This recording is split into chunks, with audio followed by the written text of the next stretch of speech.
Bonjour à toutes et à tous, si je ne vous ai pas déjà salué. Commençons par lire le texte d'aujourd'hui dans la parole de Dieu, dans l'évangile de Jean, chapitre 21. Donc c'est le dernier chapitre de cet évangile. Quelque temps après, Jésus se montra encore aux disciples sur les bords du lac de Tibériade. Voici dans quelles circonstances Simon-Pierre, Thomas, appelé le jumeau, Nathanaël de Cana, en Galilée, les fils de Zébédée et deux autres disciples se trouvaient ensemble. Simon-Pierre dit aux autres, « Je m'en vais pêcher. »« Nous aussi, nous y allons avec toi, lui dirent-ils. Et les voici partis, ils montèrent dans un bateau, mais la nuit s'écoula sans qu'ils attrapent un seul poisson. Déjà le jour commença à se lever, et voici Jésus se tenait debout sur le rivage, mais les disciples ignoraient que c'était lui. Il les appela, « Et les enfants, avez-vous pris du poisson ?» « Rien, répondirent-ils. »« Jetez le filet du côté droit du bateau, leur dit-il, et vous en trouverez. » Ils lancèrent donc le filet et ne purent plus le remonter, tellement il y avait de poissons. Le disciple que Jésus aimait dit alors à Pierre, « C'est le Seigneur. » En entendant que c'était le Seigneur, Simon-Pierre, qui avait enlevé sa tunique pour pêcher, la remit et se jeta à l'eau. Les autres disciples regagnèrent la rive avec le bateau en remorquant le filet plein de poissons, car il n'était qu'à une centaine de mètres du rivage. Une fois descendus à terre, ils aperçurent un feu de braise avec du poisson dessus et du pain. Jésus leur dit, « Apportez quelques-uns de ces poissons que vous venez de prendre. » Simon-Pierre remonta dans le bateau et tira le filet à terre. Il était rempli de 153 gros poissons, et malgré leur grand nombre, le filet ne se déchira pas. « Venez, mangez, leur dit Jésus. » Aucun des disciples n'osa lui demander « Qui es-tu » Il savait que c'était le Seigneur. Jésus s'approcha, prit le pain et le leur distribua, puis il fit de même pour le poisson. C'était la troisième fois que Jésus se montrait à ses disciples après sa résurrection. Après le repas, Jésus s'adressa à Simon-Pierre. « Simon, fils de Jean, m'aimes-tu plus que ne le font ceux-ci » ?« Oui, Seigneur, répondit-il, tu connais mon amour pour toi. » Jésus lui dit, « Prends soin de mes agneaux. » Puis il lui demanda une deuxième fois, « Simon, fils de Jean, m'aimes-tu » ?« Oui, Seigneur, lui répondit Simon, tu connais mon amour pour toi. » Jésus lui dit, « Nourris mes brebis. » Jésus lui demanda une troisième fois, « Simon, fils de Jean, as-tu de l'amour pour moi ?» Pierre fut peiné, car c'était la troisième fois que Jésus lui demandait, « As-tu de l'amour pour moi ?» Il lui répondit, « Seigneur, tu sais tout, tu sais que j'ai de l'amour pour toi. » Jésus lui dit, « Prends soin de mes brebis. Vraiment, je te rassure, quand tu étais plus jeune, tu mettais toi-même ta ceinture et tu allais où tu voulais. Mais quand tu seras vieux, tu étendras les bras, un autre nouera ta ceinture et te mènera là où tu n'aimerais pas aller. » Par ces mots, il faisait allusion au genre de mort que Pierre allait endurer à la gloire de Dieu. Après avoir dit cela, il ajouta, « Suis-moi. » Pierre se retourna et aperçut le disciple que Jésus aimait et marchait derrière eux. C'était ce disciple qui, au cours du repas, s'était penché vers Jésus et lui avait demandé, Seigneur, quel est celui qui va te trahir? En le voyant, Pierre demanda à Jésus, Seigneur, qu'en est-il de lui? Jésus lui répondit, si je veux qu'il reste en vie jusqu'à ce que je revienne, que t'importe? Toi, suis-moi. Là-dessus, le bruit courut parmi les frères que ce disciple ne mourrait pas. En fait, Jésus n'avait pas dit qu'il ne mourrait pas, seulement si je veux qu'il reste en vie jusqu'à ce que je revienne, que t'importe. C'est ce même disciple qui témoigne de ces faits et qui les a écrits.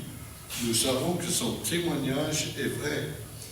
Jésus a accompli encore bien d'autres choses. Si on voulait les raconter une à une, je pense que le monde entier ne suffirait pas pour contenir tous les livres qu'il faudrait écrire. Donc jusqu'ici, la parole de Dieu. Alors ce passage est particulier. C'est un épilogue à l'évangile de Jean. Un épilogue, c'est quelque chose qui a été ajouté. Mais je vais vous expliquer dans quel sens cela a été ajouté. Le chapitre 20, donc le chapitre précédent, comporte une remarque finale et une indication du but de l'évangile. Dans Jean chapitre 20, donc verset 30, Jésus a accompli sous les yeux des disciples encore beaucoup d'autres signes miraculeux qui n'ont pas été rapportés dans ce livre. Et le verset 31 dit, mais ce qui s'y trouve a été écrit pour que vous croyiez que Jésus est le Christ, le Fils de Dieu, et qu'en croyant, vous possédez la vie en son nom. Donc on pourrait dire que le chapitre 20 apporte une sorte de conclusion en nous rappelant effectivement qu'il y avait bien d'autres choses qui n'étaient pas écrites dans l'Évangile, et en nous rappelant le but essentiel de l'Évangile, c'était pour que vous croyiez que Jésus est le Christ, le Fils de Dieu. Alors pourquoi le chapitre 21? Alors quelques commentaires quand même sur le chapitre 21. Bon, d'abord, dans le verset 25, il y a un verset similaire au verset 30 du chapitre 20. Jésus a accompli encore bien d'autres choses. Si on voulait les raconter une à une, je pense que le monde entier ne suffirait pas pour contenir tous les livres qu'il faudrait écrire.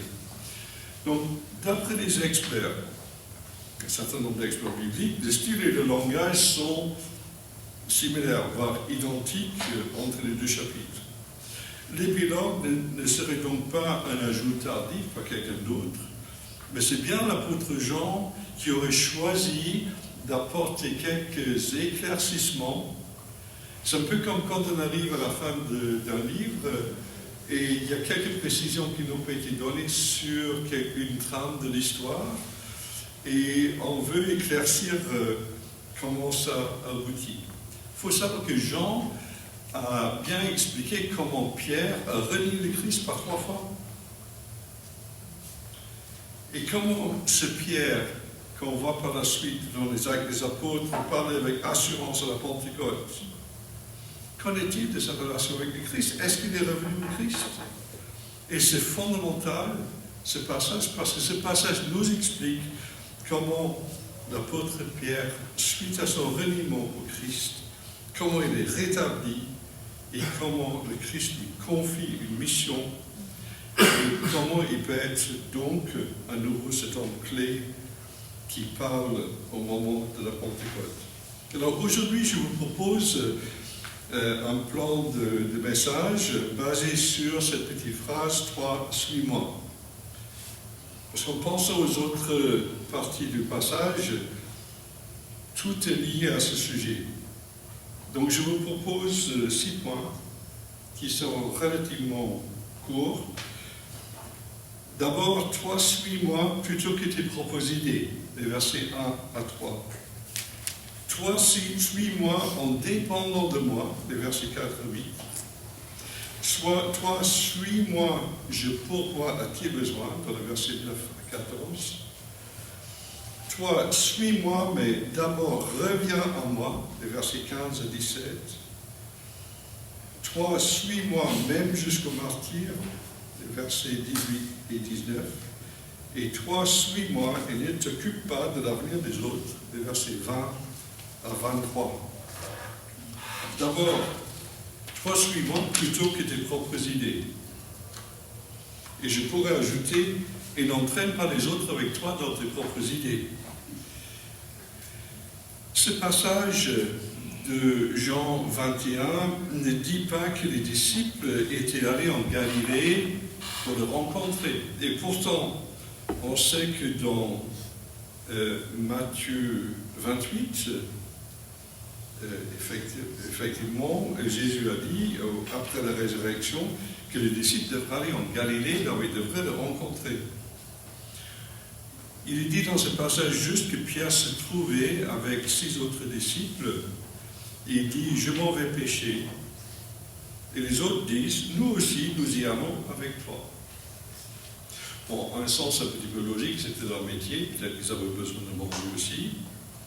Mais on ne voit pas qu'ils sont en train de chercher à voir le Christ ressuscité à nouveau. On sait que le Christ est déjà paru aux disciples dans cette maison où les portes étaient verrouillées.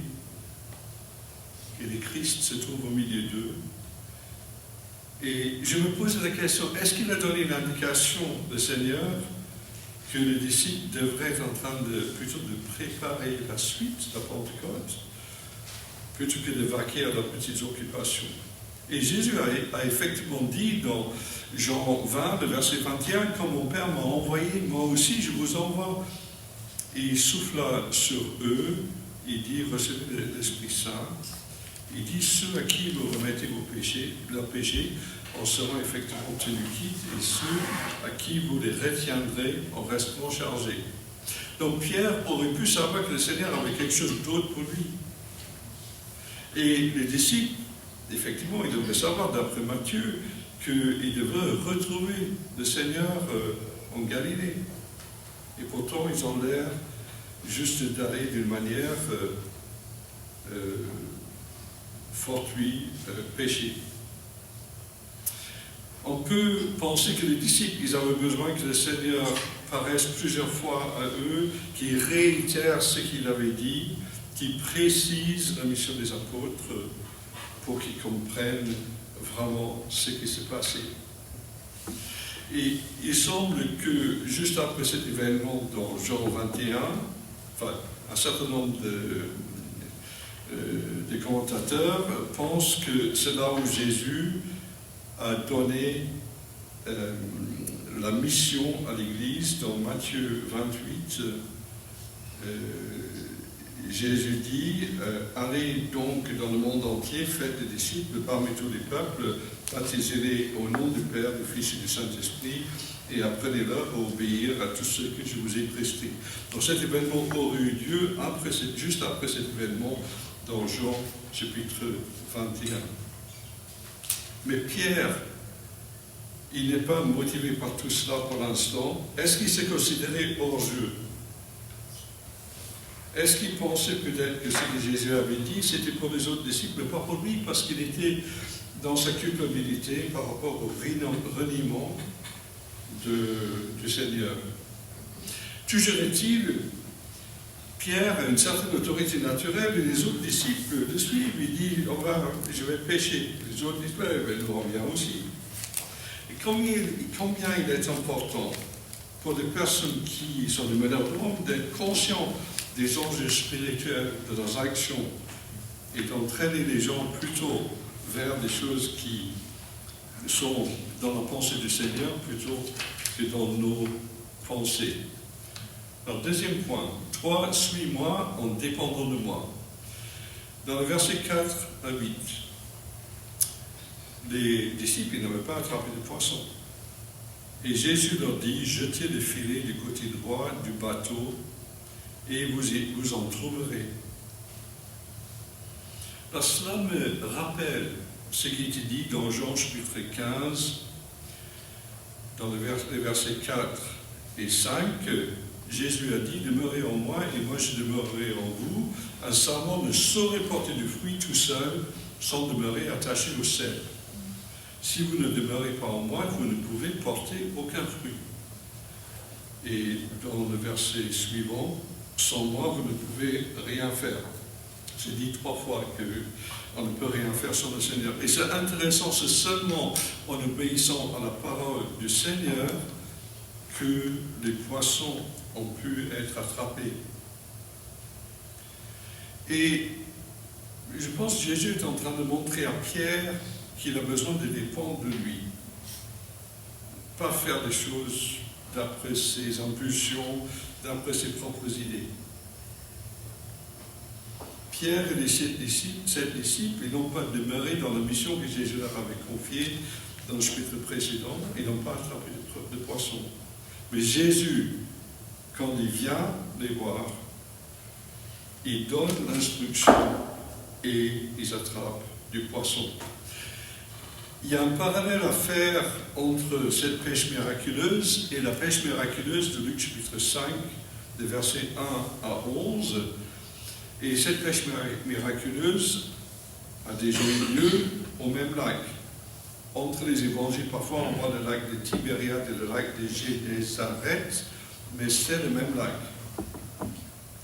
Et c'est intéressant que dans cet épisode précédent, Simon parle avec le Seigneur, il dit, Maître, lui répond Simon, nous avons travaillé toute la nuit et nous n'avons rien pris, mais puisque tu me le demandes, je jetterai les filets. Ils les jettèrent et prirent tant de poissons que leurs filets menaçaient de déchirer. Et Pierre se jeta aux pieds de Jésus et lui dit, Seigneur, éloigne-toi de moi, car je suis un homme pécheur. Il a déjà vécu ce genre de choses. Alors Jésus dit à Simon, n'aie pas peur, à partir de maintenant, tu seras pêcheur d'hommes. Et c'est très intéressant parce que ces poissons qui sont ramassés dans Jean chapitre 21, il y a 153, et on va voir par la suite qu'il y a une allusion à la Pentecôte, je pense, par avance dans ce passage. Mais toujours est-il, Pierre, il doit apprendre à dépendre de Dieu. Les disciples ont juste, entre guillemets, à dépendre du Seigneur pour qu'il puisse faire sa volonté. Troisième point, toi, suis-moi, je pourvois à tes besoins. Est-ce que vous avez remarqué que quand les disciples sont venus à terre, il y avait déjà un feu de braise, il y avait déjà du poisson dessus, et Jésus avait déjà du pain. Jésus, par contre, il demande aux disciples de participer à ce qu'il avait déjà préparé, et il dit apportez quelques-uns de ces poissons que vous venez de prendre. Donc Jésus demande la participation des disciples, mais il a déjà prévu pour les nourrir. Venez manger, leur dit Jésus. Aucun des disciples n'osa leur demander qui es-tu. Ils savaient que c'était le Seigneur. Jésus s'approcha, prit le pain et le leur distribua, puis il fit de même pour le poisson. Tout en relatant un événement qui s'est réellement produit, ce récit est rempli de symboles. Il y a des aspects similaires au récit des disciples sur le chemin d'Emmaüs. D'abord, les disciples ne reconnaissaient pas Jésus, puis Jean le reconnaît. Il dit à Pierre, Pierre qui se jette à l'eau pour trouver le Seigneur, c'est intéressant. Peut-être qu'il a tellement hâte de revoir le Seigneur par rapport au reniement.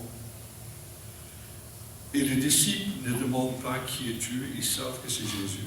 Et ensuite Jésus prend le pain et le distribue. Les yeux des disciples s'ouvrent à nouveau au Seigneur, et peut-être que justement, nous avons besoin de cette vision renouvelée du Seigneur, nous rendre compte qu'il est là, qui pourvoit nos besoins, qui conduit nos vies, et qu'on n'a peut-être pas besoin, nous, de toujours être en train de faire nos propres plans. C'est lui qui sait de quoi nous avons besoin. Et il y a un aspect important, c'est que nous sommes travailleurs ensemble avec Dieu. Comme dans 1 Corinthiens 3, le verset 9, nous sommes ouvriers avec Dieu. Jésus pourvoit aux besoins des disciples en demandant la participation. Pour Pierre, le braise qui était là, peut évoquer la braise qui était à un des endroits où il a renié le Seigneur.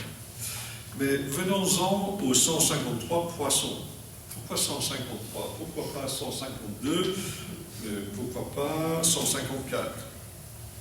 Bon, je vous lis Wikipédia. Bon, parfois, il y a des choses qui ne sont pas trop mal. L'interprétation de l'Église, depuis le IVe siècle, suit ce qu'a dit Saint Jérôme. Apparemment, les zoologistes grecs de l'époque connaissaient au total 153 variétés de poissons. Le chiffre signifierait, dans ce cas, l'universalité de l'Église. Toutes les nations de la terre se retrouveraient dans les filets de l'apôtre Pierre. Donc, ça évoque la Pentecôte qui va venir. Alors maintenant, il y a d'autres personnes qui se basent sur les chiffres. Le nombre de nations présentes à la Pentecôte serait de 17. Et 17 est composé de 10 et 7. Et 10 sera le chiffre qui parle de la multitude. Et 7 est le chiffre de la perfection. Donc on dirait que ça correspond à toutes les multitudes de la terre entière. De toute façon, on revient toujours à cette notion que ces 153 poissons représentent la totalité des chrétiens de tous les temps et leur multitude. Alors, Jésus s'étant révélé aux disciples, Jésus ayant rappelé la dépendance des disciples sur lui, Jésus ayant pourvu à leurs besoins, maintenant, il va entamer une conversation essentielle avec son serviteur Pierre. Toi, suis-moi, mais d'abord reviens à moi. Versets 15 à 17. Jésus pose la question, m'aimes-tu 3 fois? Le même nombre de fois que Pierre l'a renié. Les 2 premières fois, Jésus utilise le verbe agapé, qui indique l'amour qui se donne.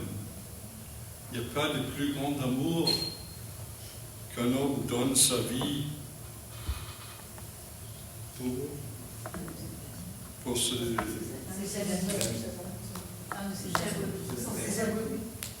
J'ai pas entendu. C'est pour ses amis. Voilà, c'est ça. Et on sait que le Christ est mort pour ses ennemis. Donc c'est très important. Donc agapé, c'est vraiment l'amour qui se donne, l'amour qui se sacrifie. C'est le verbe qui est utilisé pour l'amour divin. Et la 3e fois, Jésus utilise le verbe filio qui indique l'amour entre membres d'une famille. Traduit ici par le semeur, as-tu de l'amour pour moi? Pierre, dans ses réponses, il utilise toujours filio, j'ai de l'affection pour toi, j'ai de l'amour pour toi. Mais il n'utilise pas le mot agapé. Alors c'est intéressant que Pierre était toujours celui qui allait plus loin que les autres, il était toujours plus fort que les autres. Si les autres m'abandonnent, moi je ne t'abandonnerai pas. Il aurait pu dire, bien sûr, et Jésus pose la question, est-ce que tu m'aimes plus que ces autres, les autres disciples? Qu'est-ce que bizarre? Parce que Pierre était toujours le premier à dire, si tout le monde t'abandonne, moi je n'abandonne pas. Il est toujours plus fort que les autres. Et là, il est dans ses petits souliers. Il n'ose pas aller très loin dans son langage. Il parle de cet amour qu'il a pour le Christ, mais il n'utilise pas les grands mots agapé. Si Pierre n'utilise pas les grands mots, je pense qu'il a pris une claque par le reniement du Seigneur.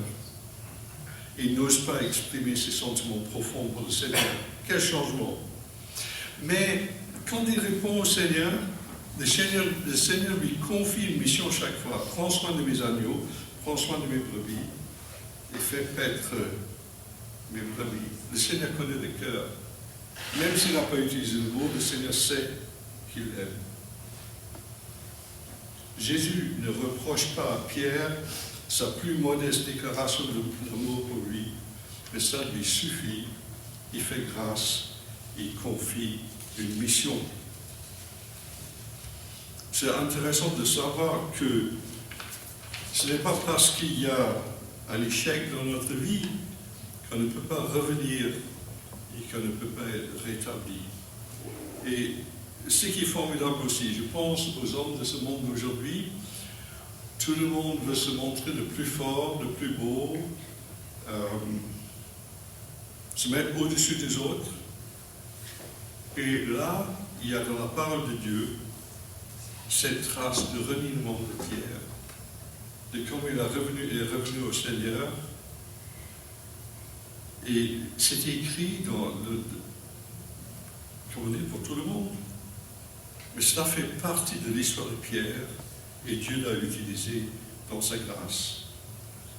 Il ne s'est pas montré tout-puissant, il se montre vulnérable et il se montre serviteur de Dieu et qui accomplit ce que le Seigneur veut pour lui. Et justement le verset 18 à 19, donc j'ai donné pour titre « Toi suis-moi, même jusqu'au martyr ». Dans le cas de Pierre, Jésus lui dit « Tu mettais toi-même ta ceinture et tu vas aller où tu voulais, mais quand tu seras vieux, tu étendras les bras, un autre nouera ta ceinture et te mènera là où tu n'aimerais pas aller. » Et on voit que Pierre, au lieu d'être celui qui allait dominer chaque situation, qui allait être le plus fort, il est maintenant dans cette situation où il sait qu'il va mourir pour le Seigneur. Et Pierre a évolué vers une certaine docilité et acceptation du chemin du Seigneur pour lui. Il accepte de lâcher prise, même si le Seigneur avertit le martyr qui l'attend. Le maître mot est « suis-moi ». Il accepte tout simplement de suivre le Seigneur. Le mieux pour lui était de suivre le Seigneur jour après jour, et on peut espérer qu'il ne vivait pas ce que le Seigneur a dit comme une épée de Damoclès au-dessus de sa tête. Je ne pense pas. Je pense que le but du Seigneur n'était pas de le faire vivre dans l'appréhension, mais plutôt qu'il suive le Seigneur jour après jour. Alors, quelle belle image pour nous. Nous pouvons également comprendre le besoin de suivre le Seigneur jour après jour et de ne pas nous préoccuper de l'avenir. On va voir dans le verset 20 à 23 que Pierre a quand même une petite préoccupation de l'avenir. On va voir. Toi, suis-moi et ne t'occupe pas de l'avenir des autres. Effectivement, l'apôtre Jean, donc le disciple que Jésus aimait, c'était la manière dont Jean l'évangéliste parlait de lui-même, pour ne pas mettre son nom. L'apôtre Jean était quelqu'un qui était très proche du Seigneur, il avait demandé qui allait le renier, etc. Et Pierre veut savoir ce que Jean va devenir. Et Jésus répond, « Si je veux qu'il reste en vie jusqu'à ce que je revienne, que t'importe? Toi, suis-moi. » Les plans du Seigneur pour un tel et un tel, ce n'est pas mon affaire. Est-ce que je suis en train de faire ce que le Seigneur me demande, plutôt que de me poser la question, qu'est-ce que Dieu est en train de faire pour tel frère, telle sœur dans l'Église? Est-ce que je suis en train de le suivre ou est-ce que je suis préoccupé par des questions qui ne m'appartiennent pas? L'important est que chacun soit en train d'accomplir le service que Dieu lui demande. Nous sommes complémentaires. Nous sommes bien trop curieux quant à l'avenir parfois, à tel point que nous ne faisons pas ce que Dieu nous demande aujourd'hui.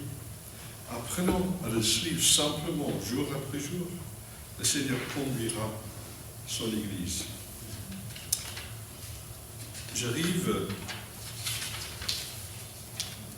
à mes conclusions. Rendons gloire à Dieu pour sa conduite de la vie de Pierre, pour qu'il devienne cet homme clé de la Pentecôte qui voit des milliers de personnes se joindre à l'Église.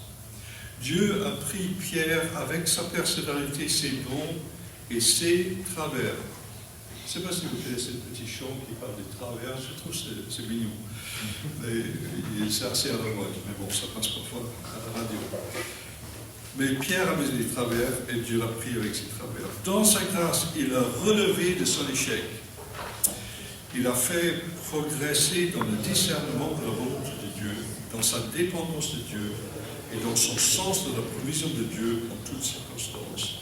Dieu l'a fait évoluer en lui inspirant plus d'humilité, plus de modestie et plus de docilité pour qu'il accepte le plan de Dieu pour lui. Il a accepté d'être un serviteur parmi les autres en agissant dans le rôle que Dieu lui a confié, même si c'était un rôle important. Il est confiant que Dieu dirige également la vie des autres serviteurs pour sa gloire, mais il laisse leur devenir entre les mains de Dieu.